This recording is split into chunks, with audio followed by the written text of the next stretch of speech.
Shalom, une émission d'information et de formation sur les questions de société, présentée par la Commission diocésaine Justice et Paix de Pointe-Noire.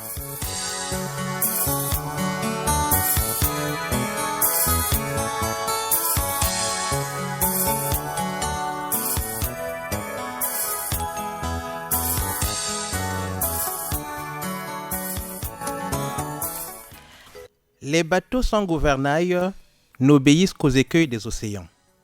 Cette déclaration attribuée à Giovanni Toriano et parfois à Anatole France m'amène à dire qu'une organisation ou une entreprise sans plan stratégique manque de vision claire pour sa structuration, son fonctionnement et la mise en œuvre de ses activités.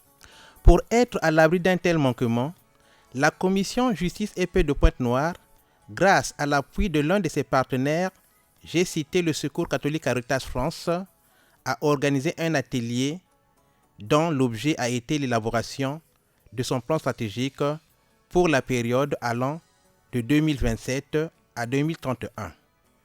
Cet atelier a duré tout le mois d'avril 2026. Mais un plan stratégique a un coût pour sa mise en œuvre.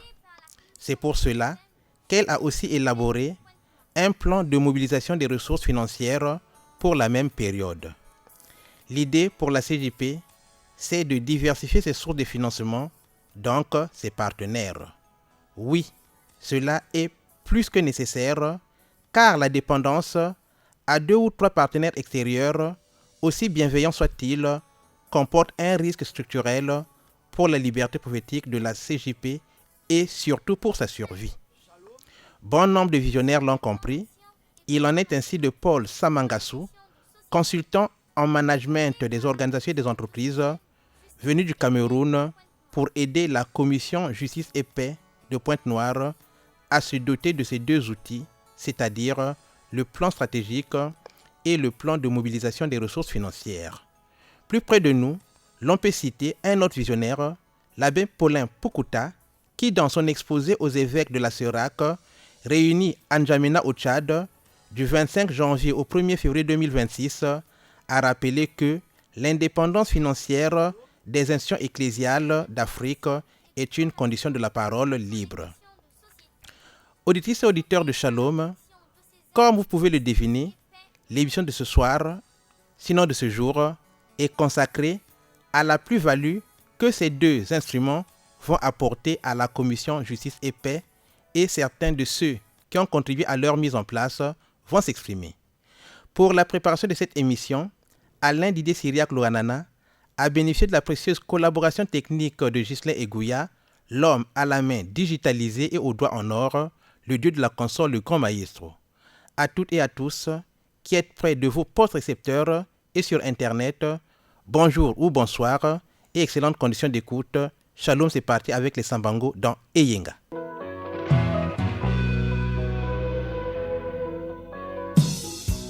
Ezalaka mokolo mwayenga nangonga tsomi na mibale na nsambo na lopango ya mama swami mwana zalaka na bokono liwa ezalaka pembeni l'hôpital ezangi kisi na bosani te.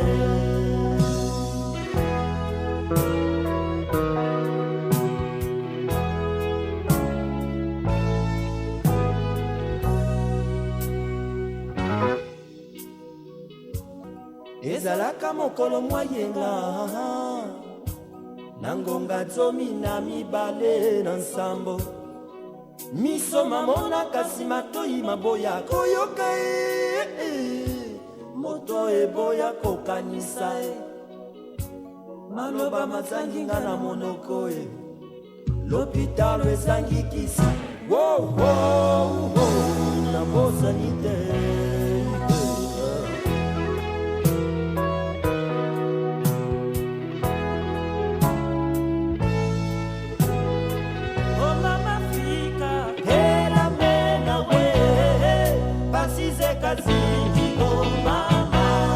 Malongi mawanga na manawa na samu miatata na miana we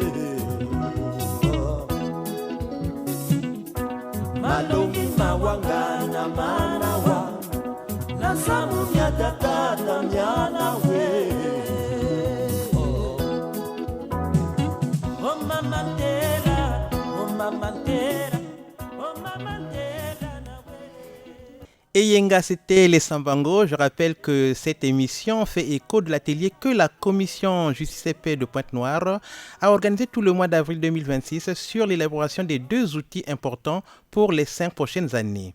Il s'agit du plan stratégique et du plan de mobilisation des ressources financières. Sur ces documents, je n'en dirai pas plus car il y a une bouche plus autorisée que la mienne pour vous en parler. C'est celle de Madame Priska Flore Makaya Mbumba. Priska Makaya, bonjour. Bonjour. La commission Justice et Paix de Pointe-Noire s'est dotée d'un plan stratégique et d'un plan de mobilisation des ressources financières. Pourquoi avoir attendu si longtemps pour avoir ces 2 documents alors que votre commission existe depuis 1997 et qu'elle a mené beaucoup d'activités qui ont abouti à des succès qui sont encore gravés dans la mémoire des Congolais? Merci. La commission JCP a décidé de se doter d'un plan stratégique actuellement. C'est un peu de répondre un peu aux enjeux auxquels elle est confrontée actuellement et pas seulement elle, mais toutes les organisations par le monde. Entre autres, la crise économique qui prévaut dans le monde, auquel la commission JCP n'échappe pas. Bien qu'elle ait à plusieurs reprises réalisé des activités qui ont produit d'énormes succès, la commission JCP a mené toutes ces actions-là sans un plan stratégique formalisé. Bien que ça a donné des succès, mais c'était nécessaire pour la commission JCP actuellement de se doter de ce plan qui devrait donner des orientations claires et nettes sur ces activités, les axes de travail et des objectifs qu'elle vise dans une certaine durée. C'était pour qu'elle sorte de cette logique-là des projets, parce que la commission JCP a mené plusieurs projets, mais qui étaient inscrits sur de courtes durées.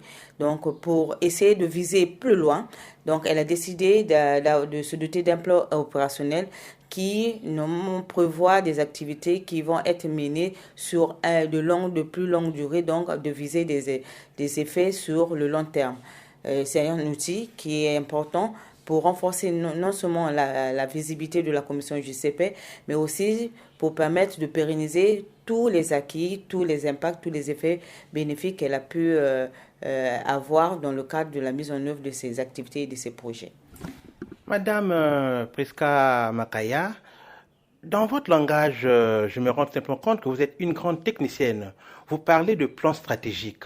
Mais nous autres là, des curieux que nous sommes, allons beaucoup dans les réunions des organisations de la société civile et très souvent, on parle de plan stratégique et parfois aussi de plan opérationnel. Y a-t-il une différence entre ces 2 documents? Oui, il y a une différence entre les 2 documents. En fait, le plan stratégique, c'est le document qui donne des orientations de la façon dont une organisation pourrait être amenée à travailler. Donc, ce document va décrire les axes sur lesquels elle va travailler et décrire aussi les objectifs qu'elle vise. Et en surplus, elle peut décrire aussi la mission et la vision poursuivie par l'organisation. Mais par contre, le plan opérationnel va être ce document-là qui va en fait accompagner le plan opérationnel. Donc c'est en fait la mise en œuvre du plan opérationnel. Donc dans le plan opérationnel, on va retrouver un détail des actions qui sont prévues pour l'atteinte des objectifs qu'on se serait fixés dans le plan stratégique. Donc là-dedans, on va décrire exactement ce qui sera fait, les actions, à quel moment ces actions vont être réalisées et aussi les personnes responsables de ces activités. Donc, ce sont des documents qui sont complémentaires. Le plan de mobilisation de ressources et le plan opérationnel sont des documents qui accompagnent le plan stratégique. J'ai regardé ce plan stratégique de la commission Justice et Paix de Pointe-Noire. Il compte 3 axes. Pourtant, vous auriez dû en retenir plus. Pourquoi être si limitatif? Pourtant, nous aurions pu en définir plus. Mais il y a un adage qui dit qui amasse trop mal étreint. Donc, le plan opérationnel, le plan stratégique qui a défini 3 axes, recense un peu tout le travail et toutes les thématiques qui sont développées au niveau de la commission justice et paix. On aurait pu atteindre 5 ou 6 actes, mais à la fin, on n'oublie pas que ce plan stratégique fera l'objet d'une évaluation. Donc si on prévoit trop d'axes et qu'à la fin, à l'évaluation, qu'on n'est pas arrivé à mettre en place des actions pour l'atteinte des objectifs qu'on se fixés et pour, dans le cas de chaque axe, ce serait quelque chose qui ne serait pas souhaitable. Donc il vaut mieux se concentrer sur peu, fournir tous les efforts nécessaires pour mener à bien ces activités et atteindre les objectifs. Donc, c'est ça que c'est une décision stratégique que la commission JCP a eu à prendre. Donc, nous avons défini 3 axes. Le premier axe qui est gouvernance, droits humains et état de droit. Le deuxième axe, justice sociale, économique et environnementale. Le troisième axe, création, redynamisation et mobilisation des comités parasociaux. Donc, par rapport à ces 3 axes, il y a déjà beaucoup à faire. Et pour ça, la commission, je ne sais pas, a préféré se limiter à ces 3 axes au lieu d'embrasser d'énormes axes et à la fin qu'on soit jugé inefficace. Et donc, l'efficacité est au cœur de l'action, au cœur de ce plan stratégique, mais comme vous l'avez bien dit, un plan stratégique nécessite un coût, d'où il y a été aussi question d'élaborer un plan de ressources, un plan de mobilisation de ressources financières, je voulais bien dire. Alors, Madame Priska Flore Makayambumba, vous avez donc mis en place un plan de mobilisation de ressources financières afin de mettre en œuvre le plan stratégique. Beaucoup de gens vous ont entendu, vous ont écouté ici dans la ville de Pointe-Noire et partout ailleurs dans le monde. Peut-être pour ceux qui sont au Congo, un bienfaiteur, une personne, une femme de bonne volonté voudrait bien déjà se prononcer. Alors, vous trouvez la commission justice et paix dans la ville de Pointe-Noire.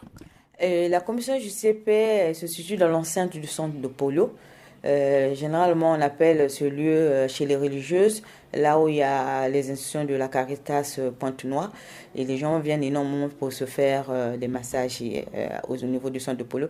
Donc, pour ceux qui quittent le centre-ville, ils peuvent longer la grande avenue qui quitte le rond-point des 7 chemins, donc le rond-point de Lumumba, jusqu'à arriver dans l'enceinte du centre de Polo. Vous venez tout droit. Donc, nous sommes là ouverts de lundi à vendredi, de 8h30 à 15h30. Vous serez les bienvenus. Nous avons besoin de ceux qui pourront appuyer la commission JCP, non seulement dans la vulgarisation des activités, mais aussi, pourquoi pas, un soutien financier. C'est pour le bien-être des populations que nous agissons. Et donc, votre aide ou votre soutien sera le bienvenu. Merci. Merci beaucoup, madame. Merci.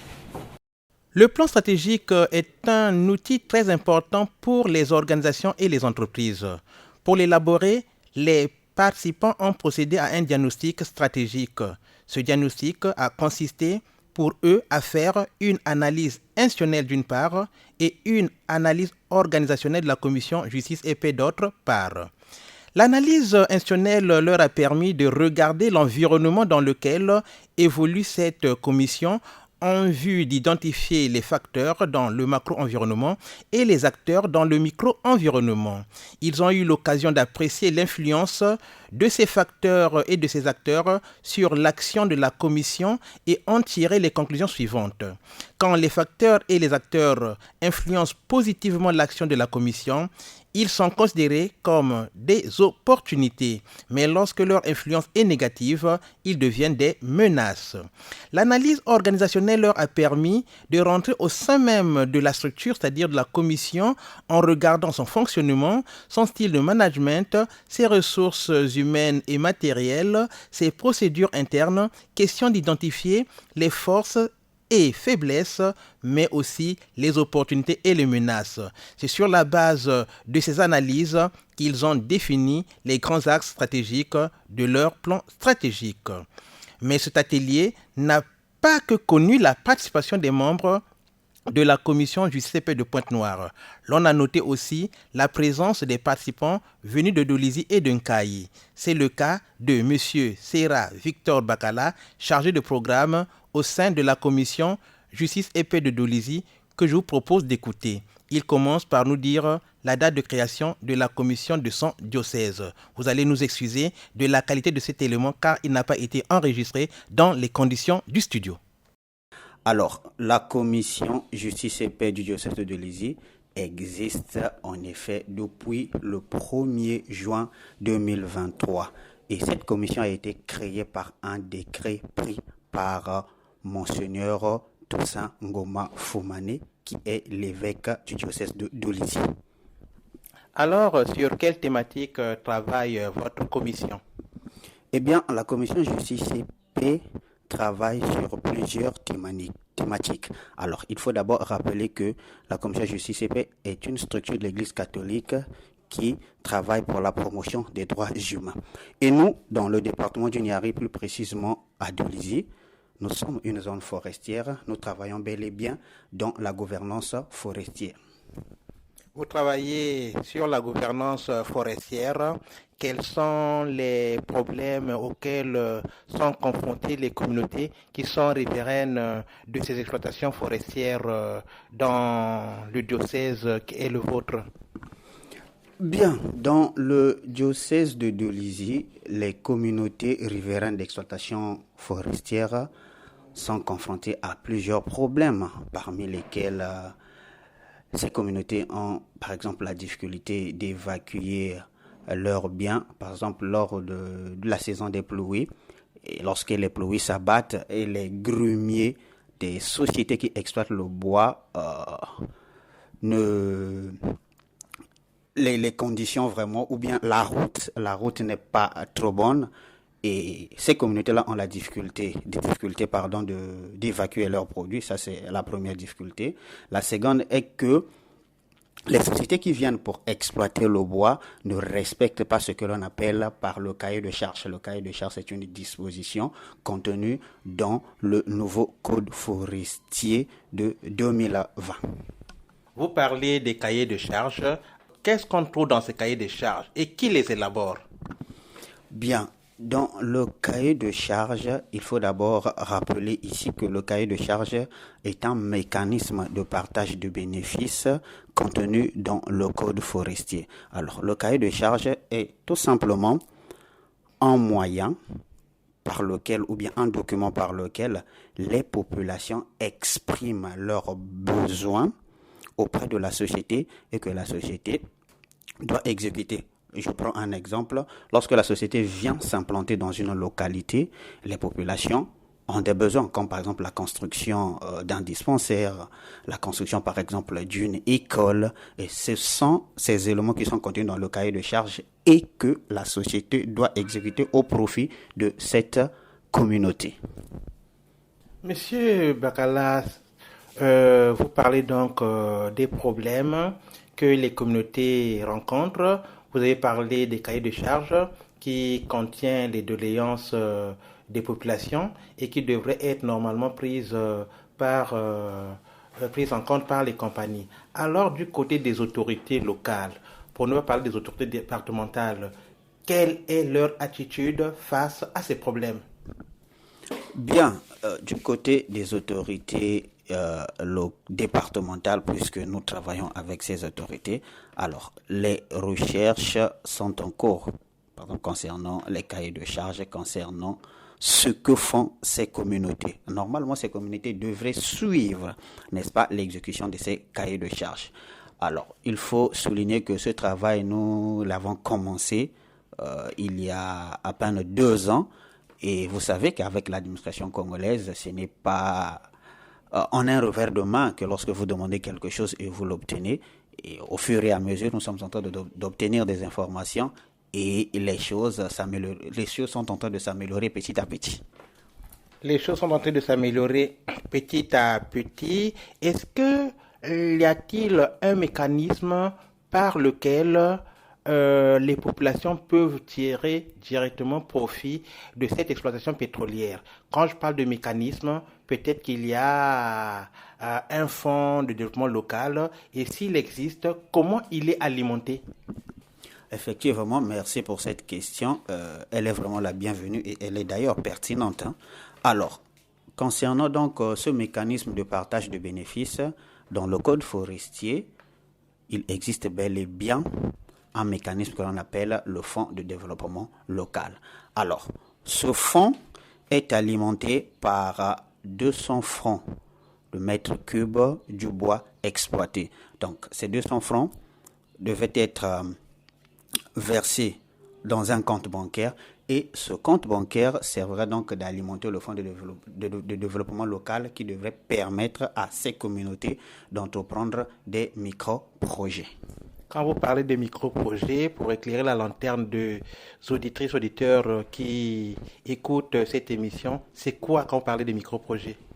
Alors, un micro-projet ici, c'est par exemple le fait de faire des champs de culture de manioc, par exemple, des palmiers à huile, des bananiers ou bien le fait de planter des arbres fruitiers, n'est-ce pas? C'est ces micro-projets-là alimentés par le Fonds de développement local qui devait permettre à ces communautés de sortir tant soit peu de la pauvreté. Parce que lorsque la société s'implante, elle leur interdit parfois l'accès à ces champs. Alors, ces champs-là sont pour la population vraiment leur grenier, puisqu'ils trouvent à manger là-bas. Ils font tout avec ces champs-là. Donc, du coup, ces populations n'auront plus accès à ces champs. Maintenant, pour pallier à cela, ce fonds de développement est donc la bienvenue. Monsieur Serra Bakala, vous avez pris part à un atelier ici à Pointe-Noire, au siège de la commission justice et paix de Pointe-Noire. Alors, sur quoi apporter cet atelier? Bien, merci. Nous avions pris part depuis début du mois d'avril à un atelier qui a servi à l'élaboration d'un plan stratégique de la commission justice et paix de l'archidiocèse de Pointe-Noire, qui prend d'ailleurs le diocèse de Dolisie et celui de Nkayi pour une vision de 5 ans, donc à partir de 2027 jusqu'en 2031. Et vous, dans le diocèse de Dolisie, comment comptez-vous mettre en œuvre ce plan stratégique pour la période allant de 2027 à 2031? Merci bien. Alors, ce plan stratégique, c'est d'abord une vision directrice qui fera de telle sorte que, à la longue, lorsque la CJP rédigera ses projets, qu'elle ne s'écarte pas de cette vision. Alors, pour notre cas, le diocèse de Dolisie, la mise en œuvre de ce plan stratégique repose sur 3 piliers fondamentaux qui sont donc l'appropriation collective de ce plan stratégique, une organisation structurée et un suivi régulier. La commission justice et paix de Dolisie travaille sur le suivi de l'impact de l'exploitation pétrolière sur les communautés riveraines. Mais je pense qu'il y a aussi d'autres problèmes. Vous êtes basé à Dolisie, j'espère bien, et qu'à Dolisie également, il y a beaucoup de problèmes, beaucoup de violations des droits humains, certainement, qui sont aussi commises. Et ce qui signifie que beaucoup de gens portent ce genre de soucis. Alors, comment vous retrouvez dans la ville de Dolisie? Où êtes-vous exactement? Bien, à Dolisie, nous sommes situés au quartier Gaïa, dans l'enceinte du domaine Alain Cuny. Donc, c'est un domaine de l'Église catholique où logent les prêtres. À l'intérieur, il y a même une petite chapelle qu'on appelle Notre-Dame de la Paix. Eh bien, nous sommes ouverts de 8h30 à 15h30. Donc, c'est là où nous sommes situés. Merci. Merci. Après avoir écouté Serra Victor Bakala, chargé de programme au sein de la commission Justice et Paix de Dolisie, retrouvons de l'autre côté de la baie vitrée Pamelo Munka dans Congo Nabiso.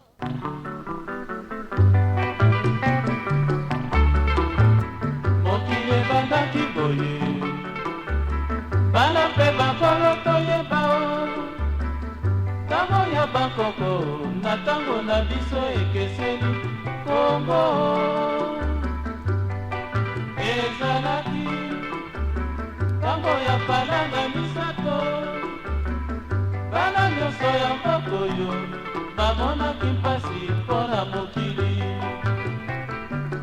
kongo na ngai ezalaki na bato na ntango ya matwa kongo na ngai na ntango ya bakoko ezalaki ndenge mosusu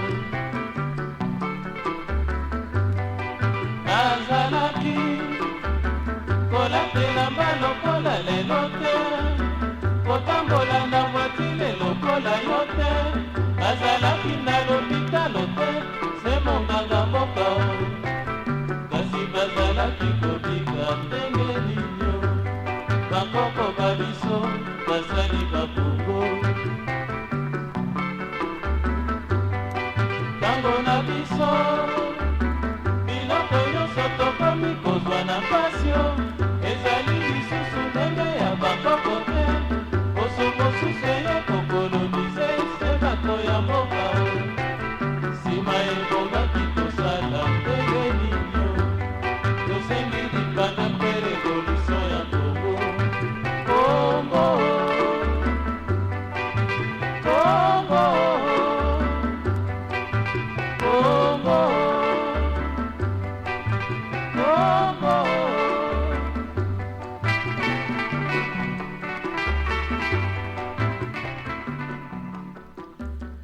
Merci la réalisation pour ce coussin musical qui m'amène à retrouver un autre participant à cet atelier venu du diocèse d'Nkayi qui commence par se présenter. Je m'appelle Romaric Nzakunzaku. Je suis chargé des programmes de la commission justice et paix du diocèse d'Nkayi. Vous êtes le chargé de programme de la commission justice et paix du diocèse d'Nkayi. Votre commission a été créée depuis quand? La commission justice et paix du diocèse d'Nkayi a été créée en 2023 suite à un décret d'érection signé par Monseigneur Daniel Mizonzo la même année. Sur quelle thématique travaille votre commission? La commission justice et paix du diocèse d'Nkayi travaille sur la thématique de la gouvernance forestière en appui à la commission justice et paix de Pointe-Noire. Vous travaillez sur la gouvernance forestière. Ça veut dire que vous allez sur toute l'étendue du diocèse de Nkayi, entendu par là le département de la Buyenza et le département de la Lékomo. Mais revenons à la ville de Nkayi. Est-ce que dans cette ville sucrière du Congo, n'y a-t-il pas des problèmes qui tiennent lieu de violation des droits humains? Bien évidemment, en dehors de la gouvernance forestière sur laquelle nous travaillons, dans la ville de Nkayi, il y a beaucoup de problèmes qui tiennent lieu de violation des droits humains. À titre d'exemple, on peut citer que les crimes sexuels sur mineurs qui sont très récurrents dans nos localités. En dehors des crimes sexuels sur mineurs, il y a aussi que la population de Nkayi, voisine de la société Saris, se plaint aussi de l'accaparement de terres, puisque c'est une population qui vit essentiellement des travaux champêtres et que la Saris a occupé toutes les terres proches de la ville. Il y a aussi ce problème-là de terres agricoles qui se pose avec acuité dans la ville d'Nkayi. Durant tout le mois d'avril, vous avez pris part à un atelier à Pointe-Noire au siège de la commission justice et paix. Alors, sur quoi a porté cet atelier?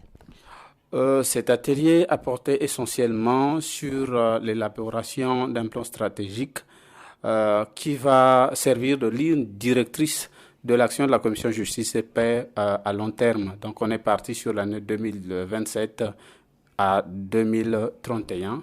Et en dehors de ce document intitulé Plan stratégique de la Commission justice et paix, nous avons aussi élaboré un autre document intitulé Stratégie de mobilisation de fonds, étant donné que la mise en application d'un plan stratégique exige des moyens. Donc il a fallu que nous réfléchissions également sur le moyen de mobilisation des fonds afin de nous aider à mettre en pratique le plan stratégique. Mettre en pratique le plan stratégique, est-ce qu'on peut savoir ou connaître les différents axes qui ont été retenus dans ce plan stratégique? Alors, dans ce plan stratégique, nous avons retenu essentiellement 3 axes. Il y a l'axe gouvernance, droits humains et état de droit. Il y a l'axe justice sociale, économique et environnementale. Il y a l'axe création, mobilisation et redynamisation des comités paroissiaux. Merci. Oui, le dernier axe attire tout de même mon attention parce qu'il porte sur la création, la redynamisation et la mobilisation des comités paroissiaux. Pensez-vous que c'est pertinent? C'est très pertinent dans la mesure où c'est un axe qui peut même servir de levier de départ pour la commission justice et paix du diocèse d'Incaï, parce que le but de la création de cette commission n'est pas seulement qu'elle serve d'appui à la commission justice et paix de Pointe-Noire, mais plutôt qu'elle puisse s'approprier des éléments techniques qui puissent lui permettre aussi de voler de ses propres ailes. Et on pense que cet axe va nous permettre d'avoir des comités paroissiaux qui vont nous servir pour recouper un certain nombre d'informations qui sont ici des violations des droits humains. Et grâce à ces informations, on peut réfléchir sur l'élaboration d'un projet qui peut déjà nous permettre de décoller toujours en travaillant en collaboration avec la commission justice et paix de Pointe-Noire, mais cette fois-ci avoir un projet propre justice et paix du diocèse d'Incaï. En faisant appel à votre honnêteté intellectuelle, Monsieur Romaric Nzako, vous avez donc participé à cet atelier, comme je l'ai déjà dit. Pensez-vous que les fruits ont tenu la promesse des fleurs? Exactement, les fruits ont tenu la promesse des fleurs puisque les éléments sont là. Nous avons un plan stratégique qui sera validé. Nous avons une stratégie de mobilisation des fonds. Donc, je crois que c'est une formation qui a directement porté de fruits puisque ceux qui ont participé à la formation ont été directement impliqués dans l'élaboration du plan stratégique, mais aussi dans l'élaboration de la vision stratégique. Donc, je crois que c'est une formation qui a vraiment porté du fruit. Ankaï, quel est votre positionnement géographique? Alors, il faut quand même rappeler que à la création de la commission justice et paix du diocèse d'Incaï, qui émane aussi d'un décret d'érection signé par Monseigneur Daniel Mizonzo en 2023, la dite commission a abrité les mêmes locaux que la Caritas diocésaine. Et suite à une décision émanant aussi de Monseigneur Daniel Mizonzo, le bureau de la commission justice et paix du diocèse d'Incaï a été délocalisé. Donc actuellement, nous sommes dans le quartier Le Village, non loin de l'hôpital de base, je dirais en diagonale avec l'agence Télimac. En diagonale avec l'agence Télimac, Monsieur Romaric Nzako, bon retour en Caï et peut-être aussi bon séjour dans votre quartier, Le Village. Merci beaucoup, Monsieur Luganana. Auditrices, auditeurs, vous ne serez plus sans savoir que le plan stratégique et le plan de mobilisation des ressources financières de la commission justice et paix de Pointe-Noire sera le même pour les commissions justice et paix de Dolisie et de Nkaï. Ces deux diocèses font partie de la province ecclésiastique du sud-ouest en sigle PESO. Dans ce cadre, la commission justice et paix de Pointe-Noire appuie les commissions de Dolisie et de Nkaï pour lesquelles elle a aidé à ouvrir les bureaux et recruter 2 chargés de programme en 2023. Depuis, elle appuie ces 2 commissions à faire le suivi de l'impact de l'exploitation forestière sur les communautés riveraines, entendues par là les communautés locales et les populations autochtones dans les départements du Niari, de la Bouenza et de la Lekumu que couvrent ces 2 diocèses de la PESO. Sur ces mots se termine cette émission et vous qui êtes fidèles depuis Ouesso, Brazzaville, Nkaï, Pointe-Noire et partout dans le monde, tout le plaisir est le mien de vous retrouver le dimanche prochain sur la même chaîne et à la même heure. Au revoir.